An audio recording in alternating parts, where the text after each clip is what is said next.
Wow, the game of real estate has just changed forever. Unless you've been living under a rock lately, you see that the National Association has just made a huge contribution to a bunch of lawyers' pockets. The National Association of Realtors just proposed a $418 million settlement to settle all the cases across the country. And a lot of the changes that they're trying to put in place will actually start in July. Now, some people believe this is going to drive costs way down. Well, will it? Now, right now, what I'm talking about is my opinion and my opinion only, nobody else's.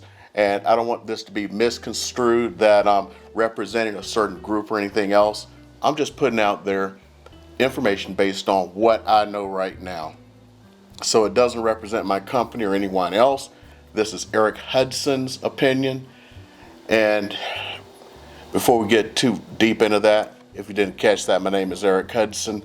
If you are looking for some guidance with what's going on right now and where you should be positioned, looking to buy, sell, or invest in real estate, my information is down below. Just reach out. Even if it's 9 or 90 days from now or a year from now, it's time for you to get started, because what is going on right now is a doozy. So here is the bottom line, and stick around to the end so you can get it. The answer is both buyers and sellers are screwed. So let's start with commissions. This suit, for those of you who don't know, was brought to you, I'm using rabbit ears here, by a bunch of sellers who say that they felt that it was unfair for them to pay a buyer's agent to negotiate against them. Okay, fine. But isn't it the same buyer's agent that many of them used when they bought a house, but now it's against them? Different story. Don't want to get too deep into that because a lot of it's personal feelings. You know, this is a video about personal feelings. Let's get into the real estate portion. And people don't realize real estate commissions have always been negotiable. And I would show you that in the MLS, but right now with the way things are going, you don't want to take a chance, or I don't want to take a chance of somebody going like, oh, you're using the MLS. You know, if I pull something up, you know, most sites aren't going to have what the commissions are, but you'll see them anywhere from some cases, $1 to whatever percentage someone is willing to pay. Remember, value is what somebody is willing to pay. Now, in Europe, a lot of these things are up front. So I want to talk about a company called Purple Bricks. They actually tried to open up shop here in the United States. They didn't last too long. Do you know why?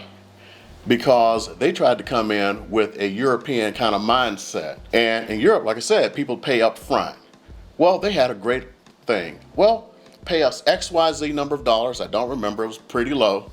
And we'll sell your house for you. Well, they went out of business quite quickly, I think within a year or so. And do you know why? Sellers didn't want to pay up front. What if the house didn't sell? They love it when agents or someone else takes the risk.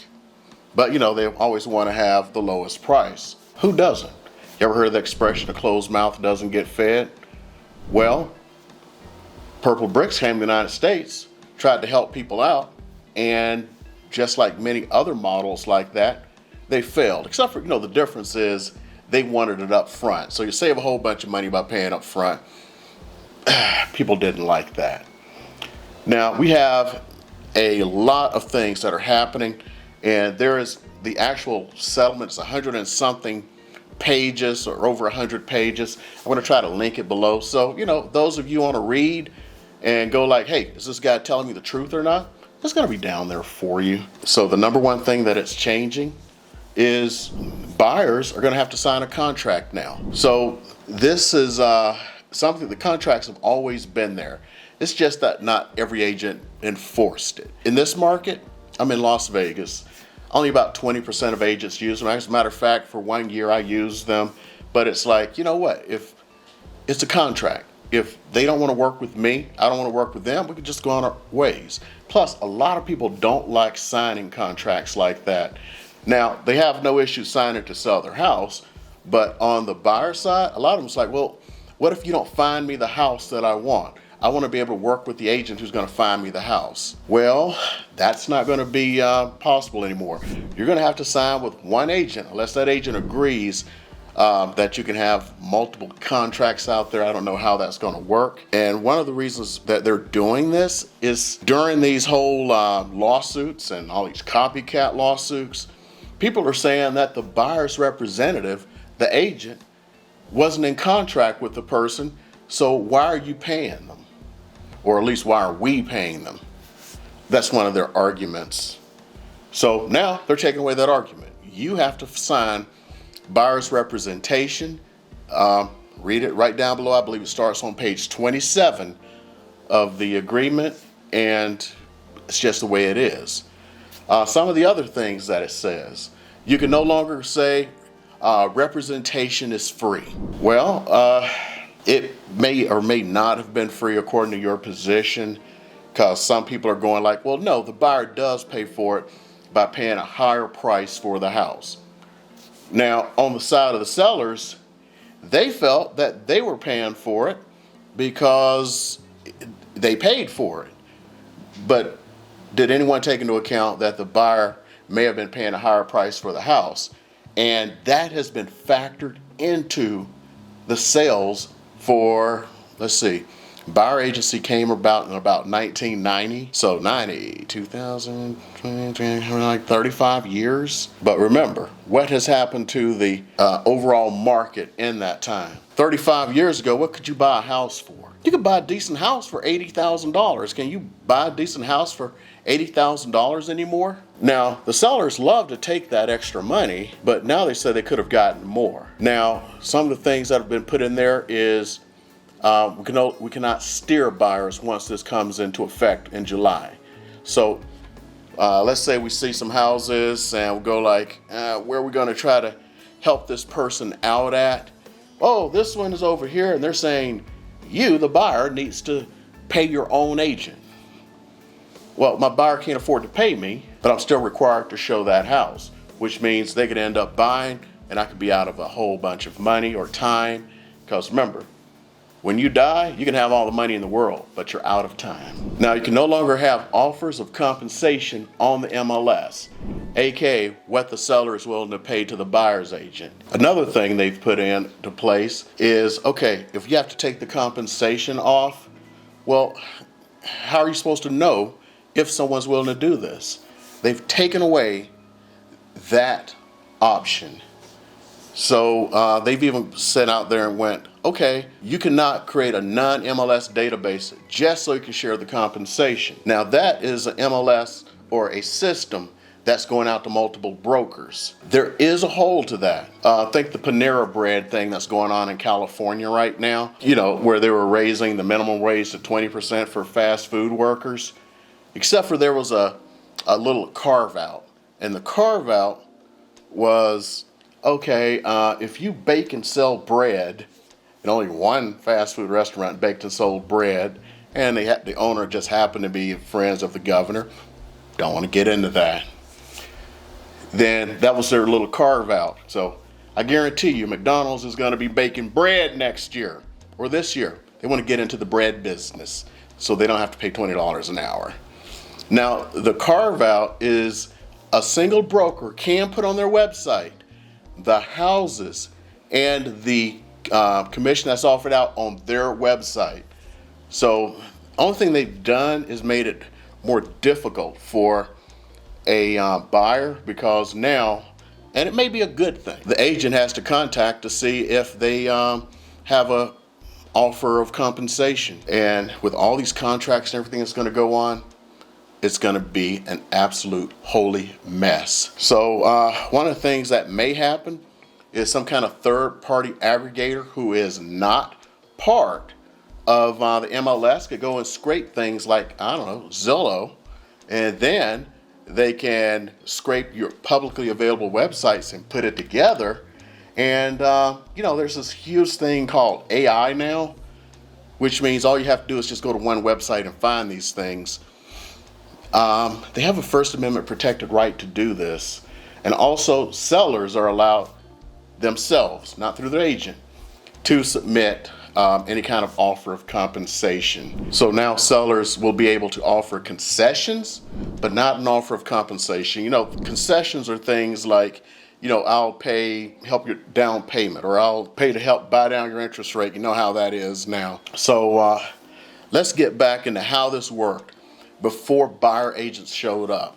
So those of you who have been around long enough know that before buyer agency showed up and the present rules that the National Association of Realtors, NAR, put into place, the way it worked is, well, first of all, any of you old enough to remember the books?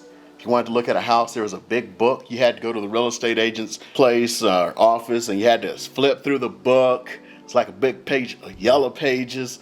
I don't remember that. I bought my house after this became online. Can you imagine how difficult that was? Well, the MLSs helped solve that. So there was no big MLS book. It really made it easy to buy and sell a house. Your houses don't sit on the market for 6 months like they used to. This was a good thing, in my opinion. So the way it worked back then, there was no buyer agency. And I'm going to mention this again probably a little bit later. The listing agent has a fiduciary duty to get the most money possible for the seller, which means when you went into that real estate agent's office and you're dealing with that agent, their job was to make you pay the most money possible. They want to take you back to that. Well, NAR does not want to take you back to that. Certain forces do, or really didn't care. In my personal opinion, they just wanted to get some money. I'll talk about that later. So what does this mean for the seller? Well, there's a good chance that this is going to lead to lower prices due to lower buyer interest. Think about it. We came off of a period for almost 2 years where in this market, every house that was worthwhile was selling for $30,000 to $50,000 over market. And that's this market. I literally have talked to people in other markets and I said, oh my goodness, the houses here are just going crazy. They're selling for $30,000 and $50,000 over the asking price. The guy looked at me and goes, why are they selling so cheap? In my market, they sell for $250,000 over asking price. Yeah, there were markets like that. There were markets where there was like walkaway money. They have this on the East Coast there, where not only do you put your offer in, you give the seller walkaway money, where if you decide that you don't want to buy the place, they still get money. And in north of South Carolina, I forgot what this agent said she was from, that the average had gotten to $90,000. So you had to have 90 grand to throw down on the table. That's why so many people didn't have houses, or at least are sitting around wishing they could have had a house, because they didn't have that $30,000 to $50,000. On top of that, why would a seller, even though interest rates were almost like free money, why would a seller help pay your closing cost? So what a seller is looking for is a maximum net. And one of the things that I fear is agents are going to lie to sellers and go like, hey, we're not supposed to use percentages or anything. This is another thing that irks me. They're talking about there is collusion. Agents, we're not supposed to sit in a room and talk about, I charge this commission and that commission. We're not supposed to do that. That's why I'm not putting it on here. But I can now say, half the commission that I normally would have gone to or, tried to charge. I can go like, well, you know what? It's up to you. And you don't have to pay the buyer's agent. You could try to make the buyer pay their own agent. Okay, but what happens if their house doesn't sell or they have fewer people come to the house? If you have 3 people come to see your house in a month, which is a good possibility may happen because you're going to make it so difficult, you think you're going to get full asking price or more? Well, the listing agent gets paid in the end no matter what. There's going to be lower showings. And if a buyer does come in and you say let the buyer pay their own agent, what do you think buyers are going to do? They're going to take it off the price anyway. And you think they're going to take X amount off? No, they're going to do more. I remember one time I was showing this couple a home, and the female, I don't want to say the wife or anything, I want to say the female this one because it was actually the guy's girlfriend. So I'm assuming she was moving in. She kind of took a little bit of charge, and she goes, well, I don't like the appliances in here, and I've got to buy all new appliances. Oh, okay, cool. So I need $30,000 from the seller to help me buy new appliances. And I'm like, whoa, time out. You want stainless steel appliances, I understand that. They don't cost $30,000. You can put high-end appliances in this place for maybe $5. And that includes a refrigerator, which does not have to come with the house. She's like, but I need to be compensated for my time and effort. You think the buyers aren't expecting compensation? They're going to take it off the price plus some for their effort. And guess what? Sellers, you are still expecting that money. If the house is worth $500,000 before, you want $500,000 now. You don't want $500,000 minus whatever, minus what they think their efforts are. You wanted that $500,000, and that's what creates the cognitive dissonance there. So what does this mean for buyers? You know what? These are the ones who are the real losers, because now you have possibly higher transaction costs. I mean, think about it. I now have to pay, I'm just going to make a number up, another $10,000. I've got to struggle just to get my down payment. Now, if someone's not going to pay my agent, they're more than likely not going to pay my closing costs. I got to get those anyway. In a good market, you're not going to get closing costs most of the time anywhere, except from one source right now. Talk about that. And now I got to pay my agent? Oh my goodness. So who gets, let's just put it this way. Who's going to get screwed? Two groups mainly are going to get screwed. First of all, first-time buyers. So unless they was able to save up a whole bunch of money, where are they going to get the money to purchase this house and do all of those things? You've already put them behind it. You got to pay a down payment unless you're a veteran. I'll get to them in a second. You got to pay your closing costs. Now you got to come up money for an agent? Really? Fewer people seeing a seller's house, lower money for the seller. That's called economics, supply and demand. Demand goes down with an even supply, prices go down. The next one who are going to get screwed, and I said I'm going to get back to the veterans.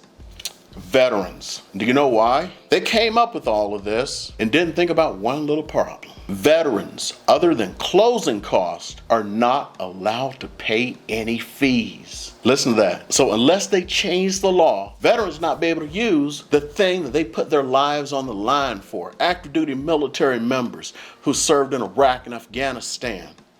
There are Green Berets right now in Syria and other places. They're not going to be able to use their rightful gift from the American people to not pay a down payment. They got to go into another loan unless the law gets changed. No one's talking about it. It's like no one cares about them. Next one. Remember we talked about purple bricks? There's a good possibility that flat fees are going to have to be paid up front. I got an example from just a week ago, prior to this being mentioned. I was at an awards dinner. I don't even want to get into that. And an agent was sitting next to me. She was talking about her son in California was looking for a rental. No one would show him a rental without him giving $1,500 in cash up front. I'm not sure what part of California he was in, but I'd heard about this, especially in buying a house. It's like, you got to pay me $500. This will be deducted from any commissions to pay for the gas, because you're driving people around and gas costs $6.50 a gallon in California. The distances are large. Nobody wants to do that. So guess what's probably going to happen? You're going to probably, and there's a possibility, my opinion, that you're going to end up in a situation where you're going to be paying an upfront fee just to work with an agent. Now, you're also working with an agent who may be bad because you had to sign a contract based on these new rules. You could pay thousands of dollars out of your own pocket and still not get a home. Not only that, who's going to control your emotions? Who's going to be there and you go like, I'll just go straight to the seller. Okay, you may go and work with the agent who has a contractual obligation, a fiduciary obligation to get the most money for a seller. So there's chances you're going to be working with two types of people, a consultant or a buyer's agent. A consultant gets paid. That's why everyone wants to go into consulting, because consultants get paid, and they get paid no matter what. They don't have to produce anything. Whereas a buyer's agent, they don't get paid unless you get a house. I'm not going to get into this thing about you don't pay. It's, somebody's paying them. And up until now, most of the time, it was not you. Even though there are arguments out there that the buyer actually did pay because they had to pay more for the house, but the seller doesn't see it that way. Well, a problem I run across a lot, because I work with a lot of VA buyers, is if somebody doesn't have the money, the lender's always going the same thing. Even like when the market was going nuts and everybody was paying $30,000 and $50,000 over. I keep saying that because those are the ranges I saw. Do you know what those lenders would say to me? Oh, just add it to the sales price. So if they need $10,000 in closing costs, make an offer for $510,000. Okay, if they need closing cost, we offered for $510,000. Remember, appraisals are based on actual sales. So it appraises for $500,000 and you're back to square one. Why were you asking for dumb stuff? It's like when I run across agents who will put dumb stuff in contracts and ask for dumb stuff, and it's like, okay, do whatever you want, because there's laws that say that that's not allowed. So sure, I'll do it for you, knowing that I don't have to do anything. That's what's so great about knowing the laws. And here's another one people didn't think about. What about the buyers who are moving into the area? Well, a lot of times agents will go out there and they will look at the houses for them. They will make sure it's a good house, or else they're going to lose their reputation. But let's say I'm the seller's agent and you reach out to me. Oh, the house is perfect. You should put an offer in right now because I have 3 other offers. AK, I'm trying to get more money, and my house sold the fastest for my fiduciary client, who is not you in a situation like this. Buyer agency is one of the great things that brought democracy to housing. Next, who's going to make sure that the repairs are done? You think the seller's agent cares about that? The fewer repairs that are done, the more it puts into the seller's pocket. This can be a bad thing unless it's done right. So these are potentials that you could be looking forward to being screwed over. And another one, renting. Do you know right now we may be creating a permanent class of renters until somebody can come up with the money to pay for all these things plus their agent? The large investors are going to kill you. And here's another problem. First of all, they're estimating because of all these changes, about 1 million agents will leave the National Association of Realtors and the real estate profession. You're saying, so what, right? There's about 1.5 million agents in the National Association of Realtors now. And you're going to lose 2/3 of them? Supply and demand. But guess what?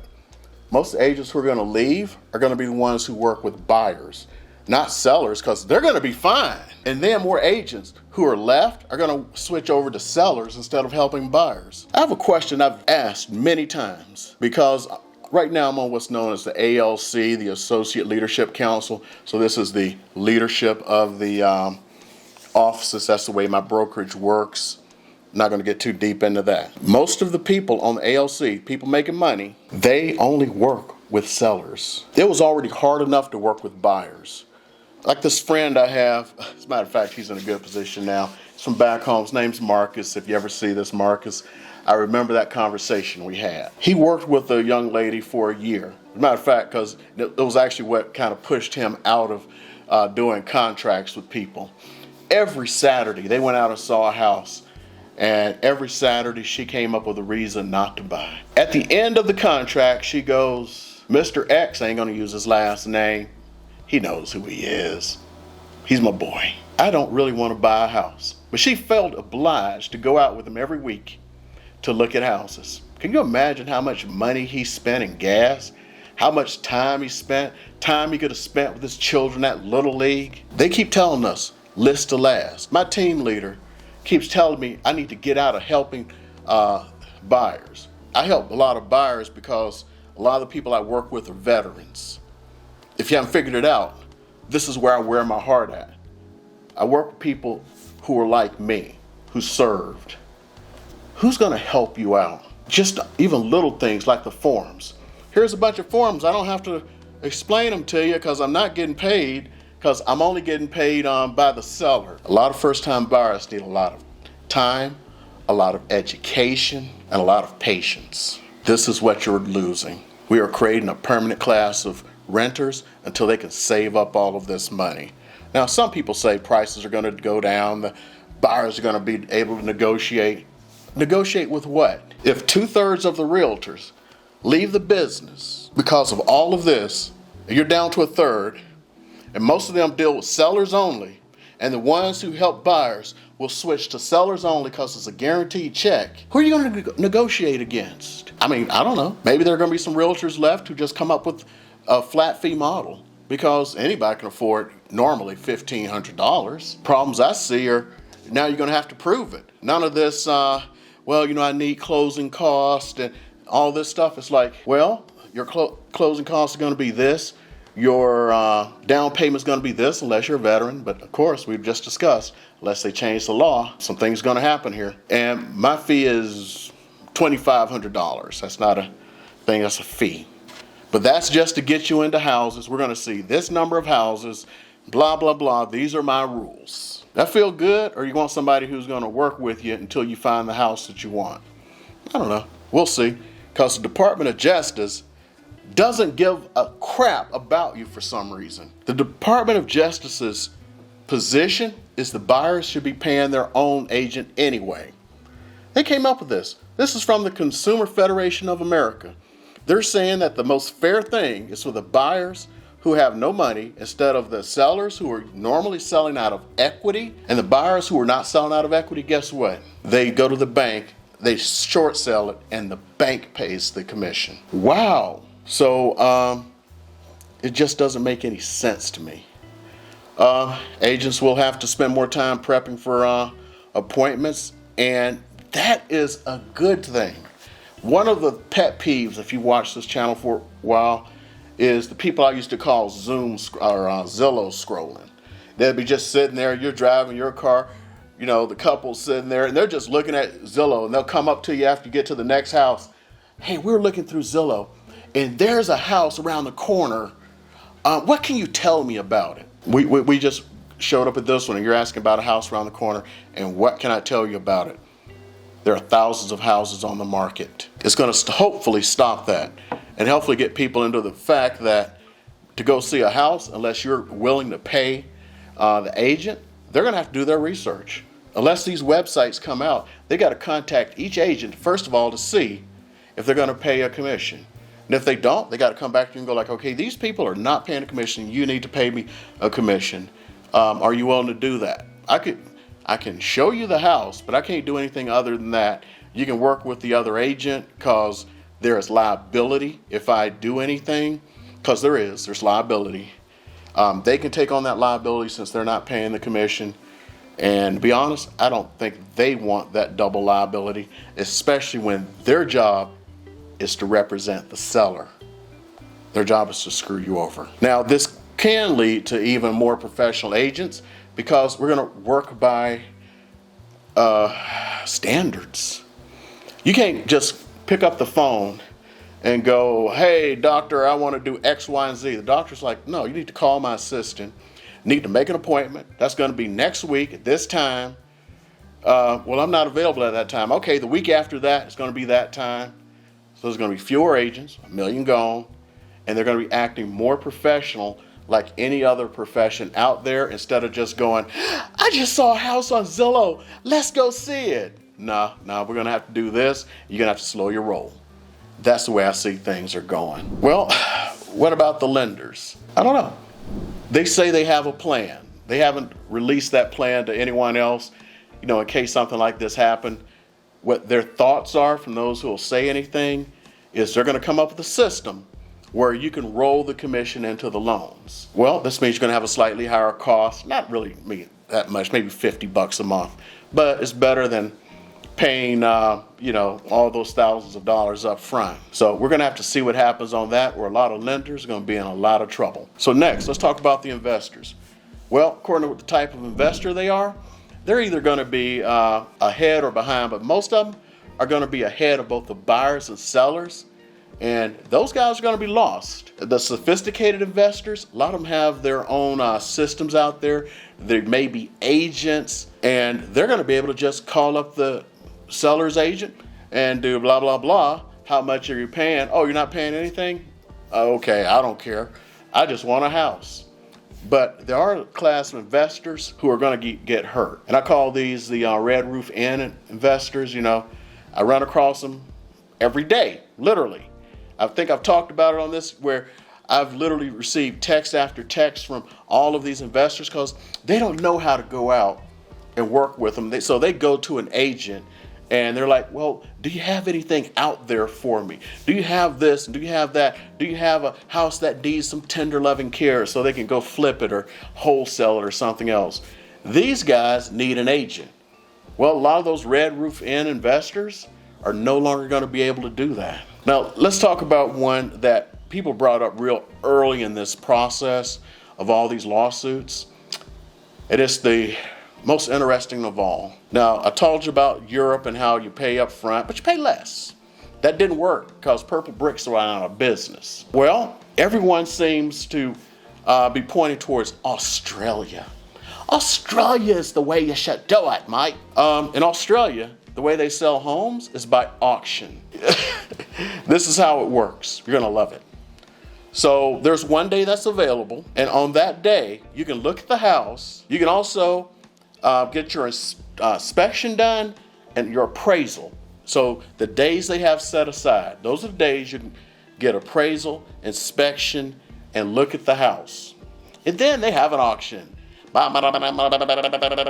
Sold to the Australian. Okay, you're going like, what's wrong with that? I got 10 people who want this house.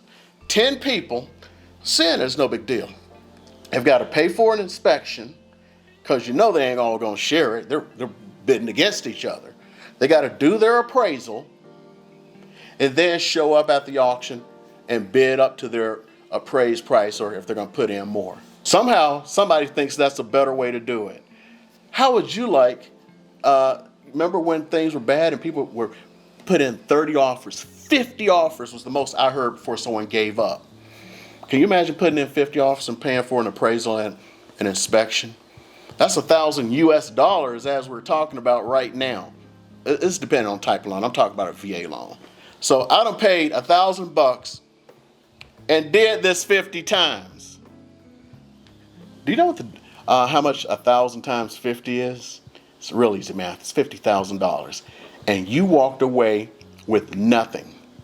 And somehow somebody thinks this is acceptable. Now, some people have buyer representation in Australia, and they actually get a better deal. And they pay their buyer representatives, aka their buyer's agents. Do you know who those are? The rich. The sophisticated don't have time to play games like that. And they want you to go to that. It makes all the sense in the world. And going to this lawsuit, I'm going to put in some personal things here. First of all, one of the things they used was some agent saying, was talking about, we're not supposed to say scripts anymore. They're conversations or whatever. Because he showed, and when somebody asked him, would he take less than a certain amount, he said no. They use that in court somehow. That's one agent. Let's pretend something right now, because everybody else can be what they want. I'm going to pretend that I am Caucasian. I'm a member who wears a white robe with a pointy hat. Triggering somebody right now, huh? And then I go and I carry the fiery cross and I start calling people the N-words and all this other stuff and against certain ethnicities. Are all Caucasian people bad? Then why would you use something that one person said? Unless it came from an authority source, and the person was not an authority source. That is just bad logic. The next one is what I call the hot girl theory. I walk up to a hot girl and I go like, hey, you're beautiful. Would you like to date me? And she says no. I'm back to being an African-American male now. And she says no. And then I go, that's unfair. You should date me. I said no. But then I sue her because she said no. Commissions have always been negotiable. If somebody doesn't want to do something for a different commission, there's always someone else. There always have been. I've talked about this before, where I pretty much helped a veteran into a house for nothing. He doesn't even know that I did that, because this is what I do for my fellow veterans. I didn't go, well, you should give me this amount, I should sue you. Go someplace else if you don't like it. You've always been able to make these choices, but now some of these choices are being taken away from you. We'll have to see. So the bottom line is now you're going to have to sign an agreement no matter what. I linked it down below. Go get that PDF. If you feel like it, read it. You'll find out you got to do this. This is a requirement now. The way things may go is in the future, you may pay up front. You know what this is going to do? First-time home buyers and veterans are screwed. Most first-time home buyers aren't going to be able to pay fees up front or a commission itself, let alone fees up front. Even if we came across discount buyer's agents who are out there helping people for low amounts of money, let's say, I'm just going to make it up, $1,500. But that $1,500 is only going to open so many doors. What if you're being particular? What if you put in offers but kept losing? You have to keep coming up $1,500 after $1,500, $1,500. That could possibly happen. These buyers and veterans are screwed because the veterans cannot even pay that unless the laws are changed. And I'd rather them not change the laws. But you know what? Who's going to have representation and good representation? That seller who's looking out for them. Now, if you're a seller, good on you. You're going to have a bunch of people who are going to be looking out for you. But are they telling you what you need to know? Okay, you're going to have a whole bunch of buyers who are not going to be able to do anything. And that's going to have fewer showings, less competition. With less competition comes lower prices. On top of that, some agents, like I said, are going to be able to do this whole thing because everybody's looking for the listing. Everybody's looking for the listing. And they're going to go, well, you only have to pay me X amount. You know what? The buyer's agent can be paid by the buyer. You know what? If they really believed that, they would also go, don't worry. A lot of these buyers are going to come to me and I'm going to represent them for half as much and have 4 times the liability. It's literally 4 times the liability. They're not going to want to do that. The system was made a certain way. And I talked about back before 1990 when all these things came into play and the buyer's agencies and all that stuff. The seller's agents charged, those amounts that people believe should be commission. Back before you really could negotiate. That's because they're being compensated for the extra stuff they had to do. If everyone starts coming to them, if you go to the seller's agent and you're like, hey, I'm trying to save the money of not having that buyer rep. Okay, cool. But think about all this other stuff. You want to go see 5 houses this weekend. You probably want to see 10 for the weekend. You don't have buyer representation. So you have got to find and contact those 10 agents and make a time to come by. How do you get in? You think those agents really want to just show up? Here's what's going to happen. They're going to have, Thursday from noon until 1 or noon until 3. That's when you can see this house every week. Because they got to run from house to house to house to house. And they can't be running around like that. It's very inefficient for them. And 10 agents are not showing up for you. These are called the realities you don't want to hear. For you buyers, there is a silver lining. New homes. First of all, new homes now represent 45% of the market here in Las Vegas. And they predict that it's going to be over 50% at the end of this year. Why are so many people going to the new home route?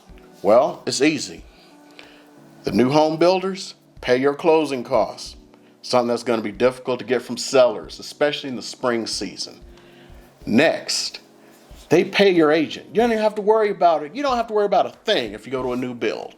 It's all taken care of. And 3, you don't have to worry about all of that stuff about negotiating those repairs. Repairs are taken care of. You've got a new house.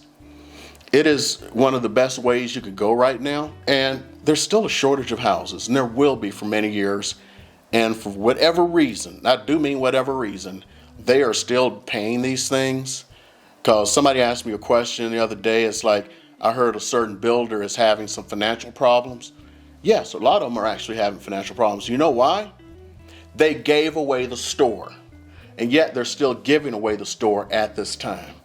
So if you want to see some of these new homes or any of the other homes, especially before July hits, call, text, email. My information is down below. My name is Eric. I'm a real estate agent here in Las Vegas. It doesn't matter if you're trying to move in the next 90 days, even a year from now. Best time to start is right now, just to make sure you have all of your ducks in a row. If you believe I've given you a little bit of value today, I would appreciate a subscribe and a thumbs up. And if you have any questions, comment down below. And as always, we're going to keep them lights on for you. And to my military brothers and sisters, Alpha Mike Foxtrot.